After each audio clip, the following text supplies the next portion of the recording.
According to the real estate company Redfin, requests for home tours are down over the past year, and fewer searching for homes on Google. Redfin reports 1 in 5 sellers dropped their asking price so far this month, the highest level in nearly 2 years. CBC's senior real estate correspondent Diana Olick spoke with one seller eager to get their house off the market before it's too late. Over 20 million Americans have become interested in mobile homes in a 2019 survey. Admit it or not, the skyrocketing price of traditional homes today is no joke, and if it is, it's a really bad one. Saving up for a home can take up to a few years of hard work and delayed gratification. We live in a new era now, and things are constantly changing. Either way, the point is that the market seems to embrace the new norm. And apparently, it comes along with a lot of perks aside from cost savings. Tiny and mobile modern homes have risen as one of the possible solutions to the affordable housing problems we have today. These two seem cheaper and more affordable than the traditional house in the market, but which one is the cheapest? If you're looking for a respectable home that could save you a lot of money compared to buying a regular home, then looking at the best tiny home or mobile home could be one of your best options. In this video, we'll go over the key differences between a tiny home and a mobile home and check which is actually cheaper. We're not financial advisors, and this is not financial advice, so always do your own due diligence. So, what makes a tiny home different from a mobile home? Let's start off with size. If you're a minimalist, you may consider living in a tiny home.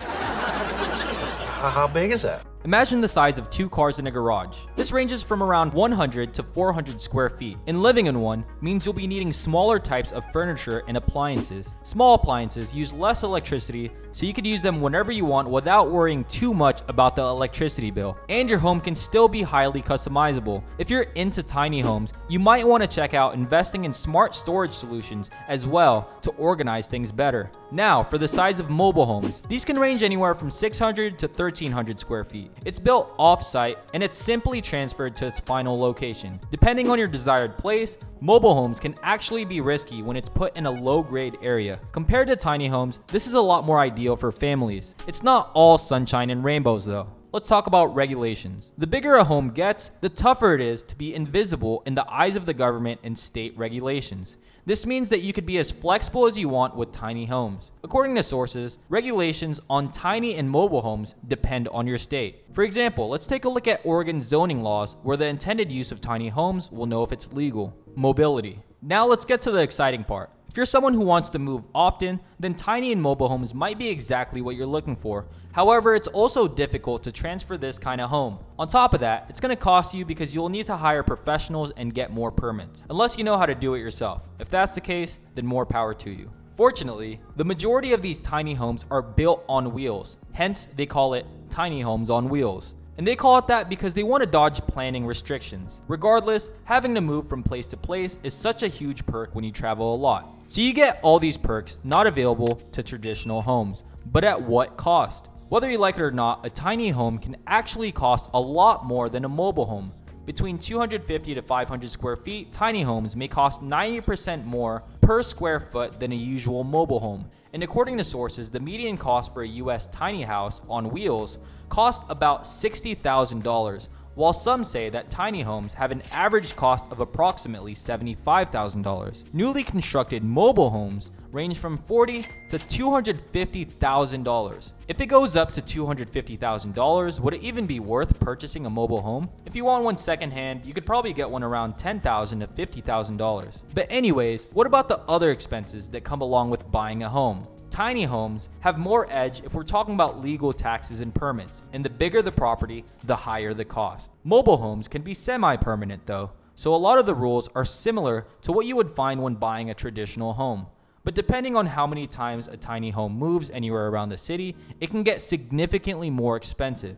If you do travel a lot, then it would probably make more sense to get an RV or a trailer, because having to move your home everywhere seems like a hassle. According to PR Newswire, there's no one leading the tiny home market just yet. There are a lot of businesses that see potential in dominating the space, especially when you can get tiny homes cheaper than traditional site-built homes. Between 2021 to 2026, the market for tiny homes is set to increase by $3.57 billion, expanding at a compound annual growth rate of 4.45%, while the market for mobile homes could actually grow at a 2.9% growth by the end of 2027.